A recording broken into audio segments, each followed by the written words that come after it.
தனுஷோட ஆக்டிங்கில் நெக்ஸ்ட் தேட்டருக்கு வரப்போகிற மூவினா அது ராயன் மூவி தான். ராயன் மூவி இவருடைய 50வது மூவி. அவருடைய 51வது மூவி குபேரன் அப்படின்னு டைட்டில் வச்ச சேகர் குடமுலா அவர்கள் தான் டைரக்ஷன் பண்ணிக்கிட்டு இருக்காரு. இந்த மூவியில் ஹீரோயின் ரோலில் ராஷ்மிகா மந்தனா அவர்கள் தான் ஆக்டிங் பண்ணிக்கிட்டு இருக்காங்களே. இப்போ ராஷ்மிகா மந்தனுடைய ஃபர்ஸ்ட் லுக் போஸ்டரை ரிலீஸ் பண்ணுறதை கன்ஃபார்ம் பண்ணியிருக்காங்க. ஜூலை 5க்கு அந்த போஸ்டரை ரிலீஸ் பண்ணுறதை கன்ஃபார்ம் பண்ணியிருக்காங்க. தனுஷ் மட்டும் இல்லாமல் நாகார்ஜுனா அவர்களும் இந்த மூவியில் மெயின் ரோல் பண்ணியிருக்காரு. ஏற்கனவே நாகார்ஜுனாவுடைய ஒரு என்ட்ரி கிளிப்ஸ் வீடியோஸை ரிலீஸ் பண்ணி ரொம்ப பெரிய ரெஸ்பான்ஸை ஏற்படுத்தி இருந்தது. மணியை மெயினாக வச்சு தயார் பண்ணியிருக்கா இந்த மூவியை மும்பையில் தான் ரொம்ப பெரிய சீன்ஸ் எல்லாமே மேக் பண்ணியிருக்காங்க. டிஎஸ்பியோடைய மியூசிக்கில் ரொம்ப பிரம்மாண்டமாக இந்த மூவி தயாராகிருக்கு. 2024 ஆனால் தீபாவளிக்கு மேலே நவம்பர் அப்படின்னா டிசம்பருக்கு இந்த மூவி தேட்டருக்கு வரலான்றது எல்லாருடைய எக்ஸ்பெக்டேஷனும். தலைவருடைய ஆக்டிங்கில் நெக்ஸ்ட்டு தேட்டருக்கு வரப்போகிற மூவினா அது வேட்டையன் மூவி தான். ஜெய்பீம் ஞானவேலுடைய டைரக்ஷனில் தான் அந்த மூவி தேட்டருக்கு வரப்போகுது. அதுவும் செப்டம்பர் 10க்கு தேட்டருக்கு வரப்போகிறத கன்ஃபார்ம் பண்ணியிருக்காங்களே. அதுக்கப்புறம் லோகேஷோடைய டைரக்ஷனில் கூலி மூவி தான் தேட்டருக்கு வரப்போகுது. ஏற்கனவே இந்த மூவிக்கு ஒரு என்ட்ரன்ஸ் கிளிப்ஸ் வீடியோவை ரிலீஸ் பண்ணி ஒரு பெரிய ரெஸ்பான்ஸை ஏற்படுத்தி இருந்தது. இப்போ இந்த மூவியோடைய ப்ரொடக்ஷன் ஒர்க் எல்லாத்தையுமே ஆரம்பிச்சிட்டாங்க. ஹைதராபாத்தில் இப்போ இந்த மூவியோட ப்ரொடக்ஷன் ஒர்க் எல்லாமே போய்கிட்டு இருக்கு. ஏற்கனவே லோகேஷ் கனகராஜ் அவர்கள் தலைவருடைய ஒரு சின்ன போஸ்டர் ரிலீஸ் பண்ணியிருந்தார். ஒரு நல்ல கேங்ஸ்டார் கெட்டப்பில் தான் இந்த மூவியில் ஆக்டிங் பண்ண போகிறாருன்னு நினைக்கிறேன். இப்போ இந்த மூவியோடைய ப்ரொடக்ஷன் ஒர்க்கை செட்டு ஒர்க்குன்னு சொல்லிட்டு கொண்டு போய்கிட்டு இருக்காங்க. லோகேஷ் கனகராஜோடைய டைரக்ஷனில் ஒரு வேறு ரகமான தலைவர் மூவியாக இந்த மூவி இருக்குன்னு சொல்லியிருக்காரு. முக்கியமாக அவருடைய யூனிவர்சிட்டிக்குள்ளே வராது அப்படின்றதுனால இந்த மூவியை எதுலையுமே கனெக்ட் பண்ணாமல் ரொம்ப நேர்கோட்டில் மேக் பண்ணுவாருன்னு நினைக்கிறேன். தலைவருக்காக மட்டுமே எழுதப்பட்ட இந்த ஸ்டோரி 2025 சம்மர் டைமில் ரிலீஸ் ஆகுன்றதை கன்ஃபார்ம் பண்ணியிருக்காரு.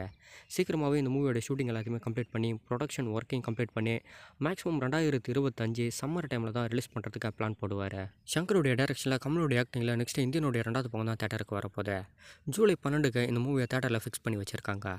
இப்போ எஸ்ஜே சூர்யாவுடைய ஒரு சில போஸ்டர் எல்லாத்தையுமே ரிலீஸ் பண்ணிக்கிட்டு இருக்காங்களே. இந்த மூவியோடைய மெயின் வில்லனாக எஸ்ஜே சூர்யா அவர்கள் தான் ஆக்டிங் பண்ணியிருக்காரு. இந்த மூவி மட்டும் இல்லாமல் ராயன் மூவிலையும் மெயின் வில்லனாக எஸ்ஜே சூர்யா அவர்கள் தான் வந்திருக்கிறது அப்டேட் கொடுத்துருக்காங்களே. தொடர்ந்து வர நிறைய மூவிஸில் எஸ்ஜே சூர்யாவை தான் நம்ம வில்லனாக பார்க்க போகிறோமே. சிவகார்த்திகேயன் கூட அவருடைய 24வது மூவிலையும் வில்லன் ரோல் அப்ளை பண்ணுறது கன்ஃபார்ம் ஆகியிருக்கா. மெர்சல் மூவியில் இவருடைய வில்லன் ரோல் ரொம்ப பெருசாக பிக்கப் ஆச்சு. இப்போ தொடர்ந்து தமிழ் இண்டஸ்ட்ரி மட்டும் இல்லாமல் அதர் இண்டஸ்ட்ரியில் இருக்கிறவங்களுக்கும் ஒரு பெரிய வில்லன் கேரக்டரில் ப்ளே பண்ணுறதும் கன்ஃபார்ம் ஆகியிருக்கா. இதை தாண்டி சிக்கந்தர் மூவியில் இவர் வில்லனாக ப்ளே பண்ணுறதுக்கு நிறைய வாய்ப்பு இருக்குன்ற மாதிரி அப்டேட் போய்கிட்டு இருக்கா. ஒரு பேன் இண்டியா வில்லன் கேரக்டரில் ரொம்ப மாசாக எஸ்ஜே சூர்யா அவர்களுக்கு பிக்கப் ஆகிடுச்சு. ஹீரோவை தாண்டி எஸ்ஜே சூர்யாவை இதுக்கப்புறம் நம்ம வில்லன் ரோலில் தான் நிறைய மூவிஸில் பார்க்க போகிறோமே. தளபதியுடைய ஆக்டிங்கில் அவருடைய 69வது மூவி தான் நெக்ஸ்ட் தேட்டருக்கு வரப்போகுது. ஹச் வினோத்துடைய டைரக்ஷனில் சமந்த் அவர்கள் இந்த மூவியில் ஆக்டிங் பண்ணுறது கன்ஃபார்ம் ஆகியிருந்தது. தளபதி அவர்களை இந்த மூவியோட கடைசியாக நம்ம பார்க்க போகிறோன்ற மாதிரி அப்டேட் எல்லாமே போய்கிட்டு இருக்கா. ஆனால் அது உண்மை கிடையாது. தளபதியுடைய 70வது மூவி வெயிட்டிங்கில் இருக்குது அப்படின்றது தான் உண்மையை. தளபதியுடைய 70 லோகேஷ் கனகராஜ் அவர்கள் லியோவுடைய 2வது பக்கமாக மேக் பண்ணுவார்னு எல்லாருமே எதிர்பார்த்துக்கிட்டு இருக்காங்க. இது வரைக்கும் தளபதி அவர்கள் எந்த மூவியோடைய 2வது பக்கத்தை மேக் பண்ணதே கிடையாது. அப்படின்ற ஒரு சஸ்பென்ஸ் இருக்கிறதுனால தளபதியுடைய 70 வருமானது ஒரு கன்ஃபார்ம் இல்லாத அப்டேட்டாக போய்கிட்டு இருக்கா. தளபதியுடைய 69 பொலிட்டிக்கல் கலந்த ஒரு த்ரில்லர் மூவியாக ரிலீஸ் ஆக போகிறத கன்ஃபார்ம் பண்ணியிருக்காங்களே. இது ஹச் வினோத்துடைய டைரக்ஷனில் வேறு ஒரு ரகமாக இருக்குன்றது எல்லாருடைய எக்ஸ்பெக்டேஷனுமே. ஆனால் இது வரைக்குமே தளபதியுடைய 69லேருந்து எந்த ஒரு பிக்கஸ்ட் கன்ஃபார்ம் அப்டேட்டுமே இல்லை. முக்கியமாக இந்த மூவியை ஹச் வினோத் தான் டைரக்ஷன் பண்ண போகிறாரா அப்படின்றது இன்னும் ப்ரொடக்ஷன் சைடில் இருந்து ரிலீஸே பண்ணலையே. இந்த மூவியோடைய அப்டேட் மொத்தமும் கோட் மூவி ரிலீஸ் ஆனதுக்கப்புறம் தான் ரிலீஸ் ஆகும்னு நினைக்கிறேன். செப்டம்பர் 5க்கு மேலே தான் தளபதியுடைய 69லேருந்து எல்லா அப்டேட்டும் கிடைக்கும்னு நினைக்கிறேன். விஜய் சேதுபதியையும் நித்யா மேனனையும் வச்சு டைரக்டர் பாண்டியராஜ் அவர்கள் ஒரு மூவியை மேக் பண்ணுறதா இருக்கார். ஒரு ஃபேமிலி என்டர்டைன்மெண்ட் மூவியாக நல்லாவே பாண்டியராஜ் அவர்கள் மேக் பண்ணுவார். அவருடைய கடைசி மூவி ஆனால் அந்த அளவுக்கு ரொம்ப ஒர்த்தான ஒரு பிக்கப்பை கொடுக்கல.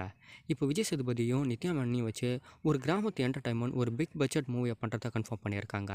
சத்யாஜோதி ஃபிலிம் தான் இந்த மூவியை ப்ரொடியூஸ் பண்ணுறது கன்ஃபார்ம் ஆகியிருக்கேன். விஜய் சேதுபதியுடைய ஆக்டிங்கில் ரீசெண்டாக ரிலீஸ் ஆகியிருந்த மகாராஜா மூவி ஒரு மிகப்பெரிய பாக்ஸ் ஆஃபீஸ் மட்டும் இல்லாமல் ஒரு நல்ல ரெஸ்பான்ஸையும் தேட்டரில் ஏற்படுத்திடுச்சு. விஜய் சேதுபதிக்கு கிட்டத்தட்ட ஒரு 4 மூவிஸ் வெயிட்டிங்கில் இருக்கா. இந்த மூவிஸோட ஷூட்டிங் எல்லாமே கம்ப்ளீட் ஆன பிறகு தான் பாண்டியராஜோடைய டைரக்ஷனில் இந்த ஃபேமிலி என்டர்டைன்மெண்ட் மூவி தயாராகும்னு நினைக்கிறேன். விஜய் சேதுபதியோட ஆக்டிங்கில் தொடர்ந்து வந்த மூவிஸ் எல்லாமே அவருக்கு ஒரு மைனஸ்டான ரிவ்யூ ஏற்படுத்தி கொடுத்தது. ஆனால் அவருடைய 50வது மூவி மகாராஜா மூவிக்கு ஒரு பெரிய எக்ஸ்பெக்டேஷன் இருந்தது.